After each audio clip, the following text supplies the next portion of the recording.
Halo semuanya, selamat datang di channel yang tidak layak untuk dihina ini. Sebelum kita mulai, atur posisi santainya, seruput kopinya, dan mari kita berkhayal.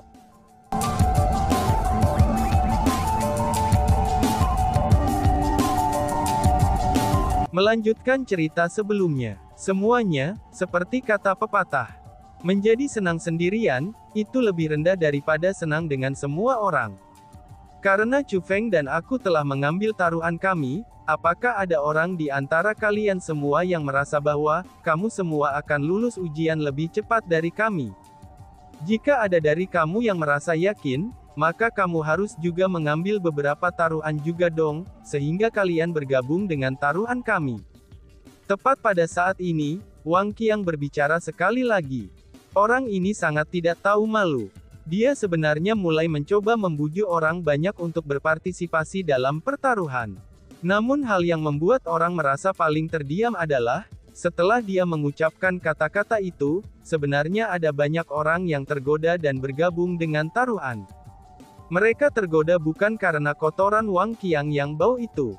Namun sebaliknya, mereka tergoda oleh ratusan ribu manik-manik bela diri Chu Feng. Mayoritas orang yang mencobanya adalah ahli setengah kaisar bela diri dari generasi yang lebih tua. Dengan usia dan kekuatan mereka, bahkan jika mereka tidak bisa mengambil harta seperti apa yang diambil Wang Qiang, maka mereka dapat dengan mudah mengambil harta yang bernilai setara dengan 100.000 manik-manik bela diri Chu Feng. Sama seperti ini dan tergoda oleh ajakan Wang Qiang, itu lebih banyak orang yang bergabung dan berpartisipasi dalam kompetisi teknik spiritual ini. Mereka masing-masing mengambil harta berharga sebagai taruhan mereka.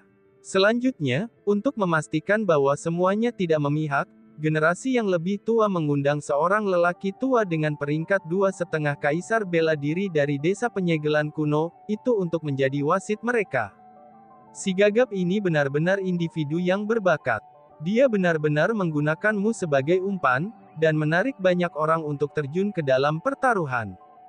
Ketika segalanya berakhir, dari taruhan 100.000 manik-manik dan sepotong harta seperti kotoran itu, seketika saja ini berubah menjadi taruhan lebih dari 1 juta manik-manik dan banyak harta berharga lainnya, ucap si ratu. Bahkan si ratu mulai memiliki rasa hormat yang sama sekali baru untuk Wang Qiang ini. Dia juga merasa sangat mengagumi tipu daya Wang Qiang. Sejujurnya saja, meskipun Wang Qiang ini sangat tidak tahu malu, tapi aku tidak merasa antipati terhadapnya. Sebagai gantinya, aku benar-benar merasa lebih dan lebih mengagumi dia, jawab Chu Feng dengan senyum berseri-seri. Itu karena dia merasa bahwa, apa yang dilakukan Wang Qiang ini sama saja dengan membantunya.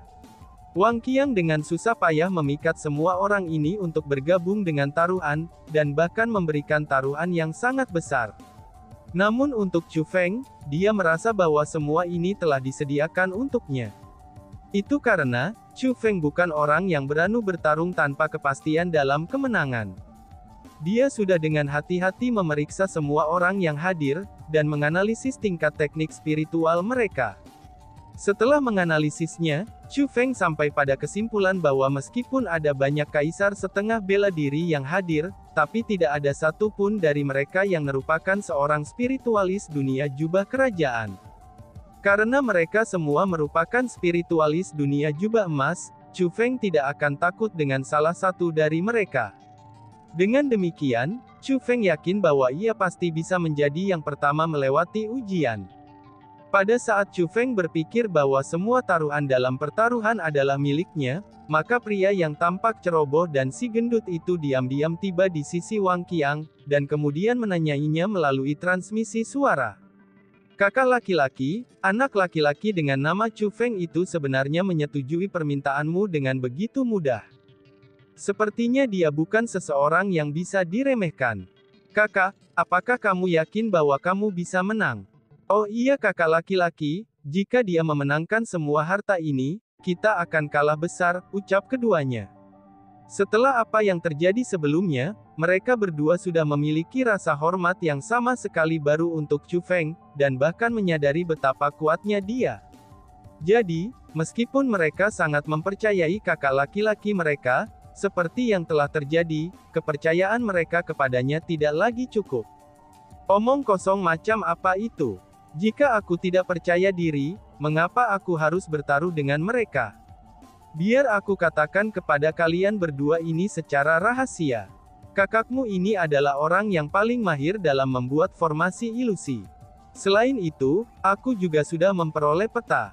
Dengan peta ini, itu akan menjadi sangat mudah seperti sepotong kue untuk memecah pembentukan formasi desa penyegelan desa kuno, jawab Wang Qiang dengan ekspresi puas. Kakak, kamu memang luar biasa. Kakak, kamu hanyalah orang yang paling menakjubkan yang pernah ada. Oh iya kakak, benda di kotak giok itu tidak mungkin benar-benar harta keluarga kamu kan? Tanya pria yang tampak ceroboh itu. Apakah kamu ini bodoh atau tolol? Apakah kamu pikir aku akan menggunakan harta keluarga aku untuk bermain dengan mereka? Kotak giok ini memang sebuah harta yang tipis, tapi benda di dalamnya bukanlah harta sama sekali, kata Wang Qiang. Kalau begitu, apakah benda di dalam kotak giok benar-benar sepotong kotoran asli? Si gemuk bertanya dengan rasa ingin tahu. Bagaimana aku harus mengatakannya? Itu tidak bisa dianggap sepotong sumber daya kultivasi yang mengandung sejumlah besar energi alam. Tapi bagaimanapun juga, energi alam telah disegel di dalamnya. Dengan kata lain itu sangat mustahil, dan bahkan tidak mungkin untuk memperbaikinya.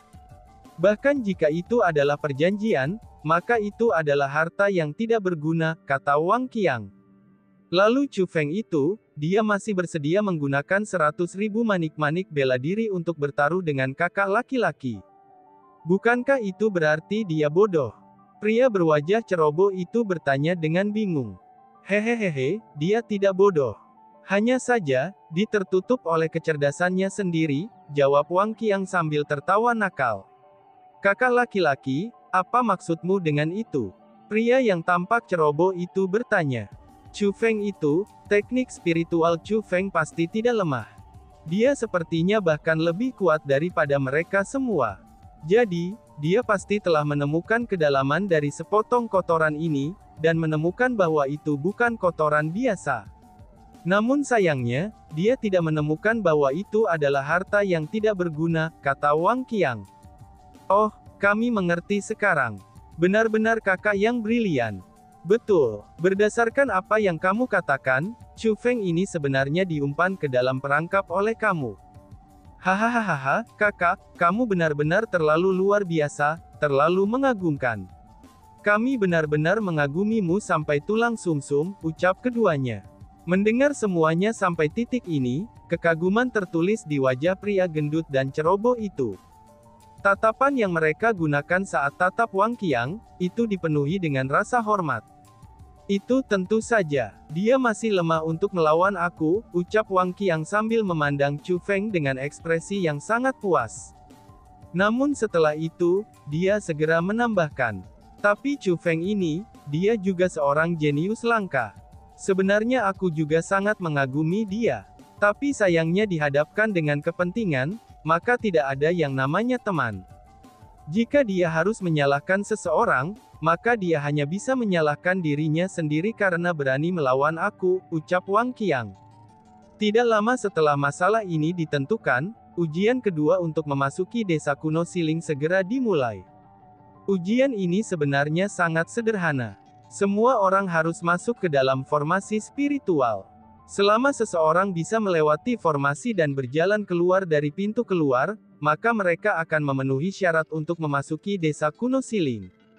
Karena kenyataannya bahwa ini adalah jalan yang harus ditempuh seseorang untuk memasuki desa kuno penyegelan, maka formasi ini akhirnya disebut Village Passing Pass.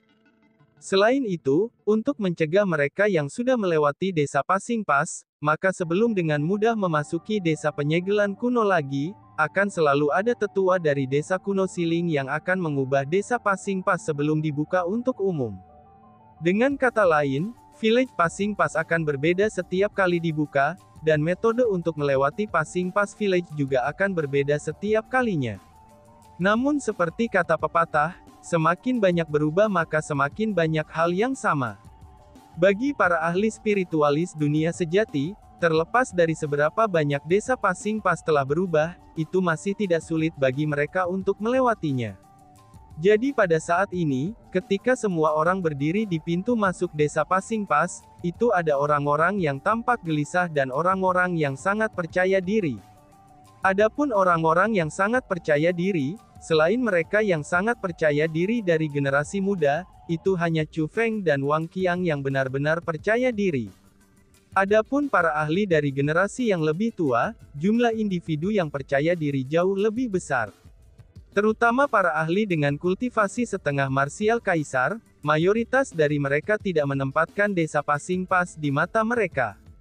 Bagi mereka, melewati desa Passing Pass hanya masalah waktu saja. Namun meski begitu, mereka pasti tidak akan terganggu dengan itu. Namun untuk mendapatkan status sebagai orang pertama yang melewati desa Passing Pass dan mendapatkan banyak manik-manik bela diri dan harta yang dipertaruhkan dalam pertaruhan, maka banyak orang sudah menyesuaikan diri dengan kondisi terbaik mereka.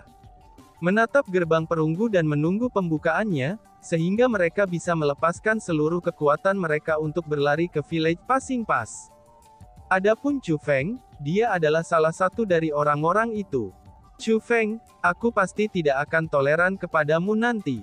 Tepat pada saat ini, Chu Feng tiba-tiba menerima transmisi suara dari Wang Qiang. Beralih ke arah suara, Chu Feng menemukan bahwa Wang Qiang juga berada di garis depan kerumunan. Dia memiliki senyum licik di wajahnya saat dia melihat ke arah Chu Feng. Tampaknya, ada jejak-jejak provokasi yang terkandung dalam senyumnya. Menghadapi Wang Qiang semacam ini, Chu Feng hanya menanggapi dengan senyumnya sendiri. Dia pun berkata, "Oke, aku juga tidak akan menyerah padamu," ucap Chu Feng.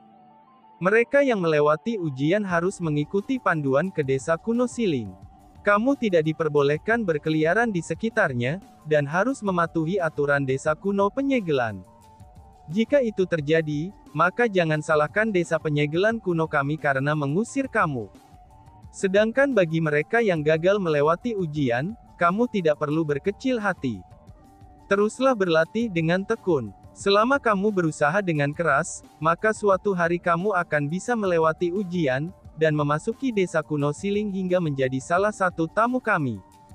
Adapun mereka yang terjebak dalam formasi dan tidak bisa keluar, maka kamu tidak perlu panik. Ketika ujian berakhir, orang-orang dari desa kami akan datang dan menyelamatkan kalian semua. Apakah kamu semua mengerti? Pria tua setengah marsial kaisar peringkat 2 dari desa kuno penyegelan, dia berbicara dengan suara keras. Kami mengerti. Orang banyak menjawab dengan serempak. Ekspresi antisipasi di wajah mereka semakin intens.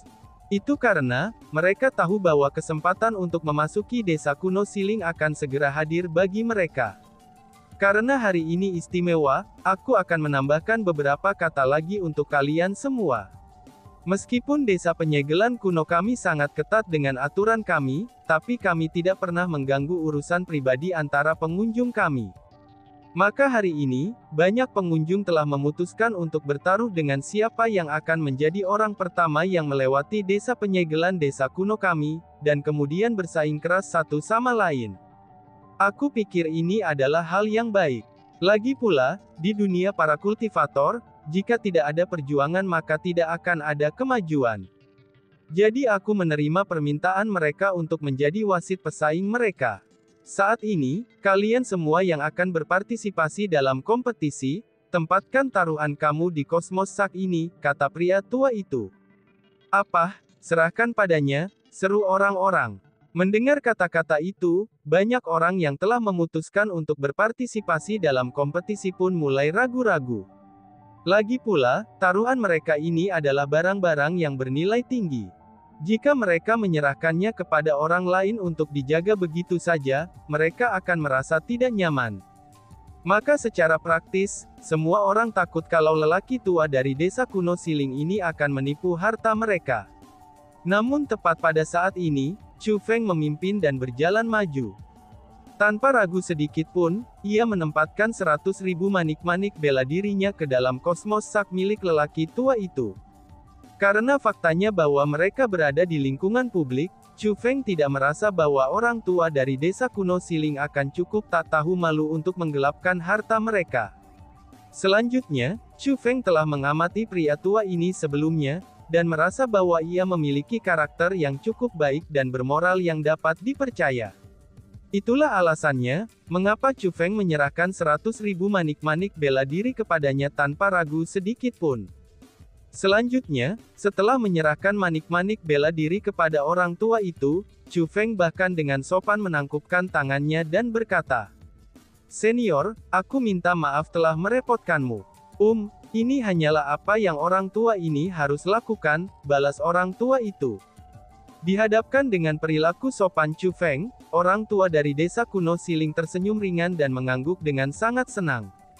Faktanya bahwa Chu Feng mampu menyerahkan 100.000 manik-manik bela diri kepadanya tanpa ragu sedikit pun, itu berarti bahwa Chu Feng memiliki kepercayaan padanya. Bagi seseorang semuda Chu Feng yang berpikiran luas dan terbuka, itu adalah sesuatu yang sangat dihargai pria tua ini. "Hehehe, senior, kamu jangan mencoba untuk menggelapkannya. Dengan semua orang ini jika kamu ingin menggelapkan harta ini, aku yakin bahwa keburukanmu akan tersebar luas," ucap Wang Qiang. Tepat pada saat ini, Wang Qiang juga berjalan dengan senyum berseri-seri di wajahnya, dan melemparkan sepotong barang seperti kotoran ke dalam kosmos sak milik lelaki tua itu. Namun bila dibandingkan dengan bagaimana Chu Feng yang terhormat dan terpuji bertindak, perilakunya menyebabkan lelaki tua itu cemberut. Dan bahkan kerumunan di sekitarnya mulai mengutuknya di hati mereka. Adalah satu hal baginya untuk tidak mengucapkan terima kasih kepada lelaki tua ini. Namun dia sebenarnya di depan banyak orang ini, di depan umum dia mengancam orang tua itu. Ini benar-benar agak terlalu berlebihan. Lebih jauh lagi, masalah yang membuat orang banyak tidak dapat berkata-kata adalah, bahwa Wang Qiang benar-benar menyimpan kotak gioknya yang tak ternilai, dan hanya melemparkan sepotong benda berbau busuk itu ke dalam kosmos sak milik lelaki tua itu. Pada saat ini, mata lelaki tua Siling Ancient Village itu terbuka lebar. Dengan ekspresi dingin di wajahnya, dia bertanya dengan keras. "Kamu berencana untuk menggunakan barang itu sebagai taruhan?" tanya orang tua itu. Sikap yang dia perlihatkan terhadap Wang Qiang bila dibandingkan dengan sikap yang dia miliki terhadap Chu Feng, itu sama seperti dua orang yang berbeda. Namun sayangnya, ini tidak bisa disalahkan pada orang tua ini. Jika seseorang harus disalahkan, maka itu hanya bisa disalahkan pada Wang Qiang, karena ia memiliki karakter yang sangat mengerikan. Apakah ada sesuatu yang salah dengan itu? Wang Qiang bertanya balik dengan ekspresi kebingungan. Dia muncul seolah-olah dia tidak tahu apa yang telah dia lakukan salah. "Jika kamu menambahkan kotak giok itu, maka itu akan baik-baik saja. Namun jika kamu ingin mempertaruhkan item ini saja, maka aku khawatir itu tidak adil bagi peserta lain," jawab lelaki tua itu dengan jujur. "Itu benar, masukkan kotak giokmu juga. Kalau tidak, kami akan menolak kualifikasi kamu untuk bersaing." Pada saat ini, para peserta pertaruhan lainnya juga mulai berbicara dengan marah. Mereka juga memikirkan hal yang sama seperti orang tua itu. Mereka semua merasa bahwa sepotong kotoran Wang Qiang ini, itu hanyalah sampah yang tidak berharga. Satu-satunya hal yang berharga adalah kotak giok itu. Namun Wang Qiang ini sebenarnya sangat tercela untuk benar-benar mengambil kotak giok itu, dan hanya menempatkan potongan kotoran itu sebagai taruhannya. Tentu saja, peserta lain yang melakukan taruhan tidak akan mengizinkannya. "Apa yang kamu lakukan? Sejak awal aku sudah mengatakan bahwa taruhannya akan menjadi harta keluarga aku. Aku tidak pernah mengatakan bahwa kotak giok ini juga akan menjadi bagian dari taruhan. Apakah kamu semua mencoba untuk mengambil keuntungan dari aku?" Wang Qiang berkata. "Tidak, kamu juga harus memperlakukan kotak giok itu sebagai bagian dari taruhan. Kalau tidak, kami akan menolak kualifikasi kamu untuk bertaruh." Kerumunan tidak mau menerima alasan Wang Qiang. Menghadapi kesulitan dari kerumunan ini, terlepas dari seberapa kerat kepalanya Wang Qiang yang berkulit tebal, dia masih berkeringat. Tiba-tiba saja, sebuah ide cemerlang muncul di benaknya. Wang Qiang mengalihkan pandangannya ke arah Chu Feng dan berkata, "Saudara Chu Feng, tolong bantu aku mengucapkan kata keadilan. Bantu aku untuk mendesak mereka. Karena jika tidak, aku tidak akan memiliki pilihan selain mengundurkan diri dari kompetisi ini. Jika aku menarik diri, maka kamu akan kekurangan saingan. Bukankah itu akan membosankan bagi kamu?" ucap Wang Qiang. Mendengar kata-kata itu, Chu Feng mengerutkan keningnya, dan tatapannya berubah suram. Karena Chu Feng pintar, dia secara alami bisa melihat niat tersembunyi dalam kata-kata Wang Qiang. Sementara Wang Qiang ini bertindak seolah-olah dia mencoba meminta bantuan Chu Feng, tapi sebenarnya dia sedang mengancam Chu Feng. Itu sudah jelas, bahwa dia tahu kalau Chu Feng ingin sepotong kotorannya. Itulah alasan mengapa dia menggunakan pengunduran dirinya dari kompetisi untuk mengancam Chu Feng. "Semua orang, izinkan aku untuk berbicara sepatah kata dengan adil," ucap Chu Feng. Melihat bahwa situasinya tidak baik, Chu Feng terpaksa berbicara. "Tolong semuanya, biarkan saudara Chu Feng berbicara sepatah kata dengan adil." Segera, Wang Qiang buru-buru menggemakan apa yang dikatakan Chu Feng dengan tawa bahagia. Selain itu, tawanya juga sangat keji. Itu seolah-olah dia merasa bahwa dia telah berhasil mengendalikan Chu Feng, dan dia menjadi sangat senang dengan dirinya sendiri. "Teman kecil Chu Feng, masalah ini dimulai oleh kamu. Jadi wajar bagi kamu untuk menjadi orang yang membuat keputusan. Silakan, ucapkan kata-kata keadilan kamu," ucap orang-orang. Benar saja, dengan kesan Chu Feng yang baik, ia telah mendapatkan pengakuan dari orang banyak. Dengan demikian, semua orang dengan sabar menunggu Chu Feng mengatakan apa yang ingin dikatakannya. "Semuanya, yakinlah, aku, Chu Feng, secara alami hanya akan mengucapkan kata-kata keadilan," ucap Chu Feng sambil dengan ringan tersenyum. Dia kemudian menoleh ke arah Wang Qiang dan berkata, "Wang Qiang, aku benar-benar memiliki pertanyaan yang ingin aku tanyakan kepada kamu. Mungkinkah kotak giok kamu bahkan lebih berharga daripada harta keluarga kamu?" tanya Chu Feng. "Tentu saja tidak. Itu pastinya harta keluarga yang lebih berharga. Harta keluarga aku adalah harta karun yang tak ternilai," kata Wang Qiang. "Kalau begitu, karena kamu bersedia untuk mempertaruhkan bahkan harta keluarga kamu, mengapa kamu tidak mau untuk mempertaruhkan kotak giok itu?" tanya Chu Feng sambil tersenyum di wajahnya. Dan itu adalah senyum yang sangat nakal. Dan tiba-tiba saja bersambung. "Sekian dan terima kasih banyak. Bye-bye."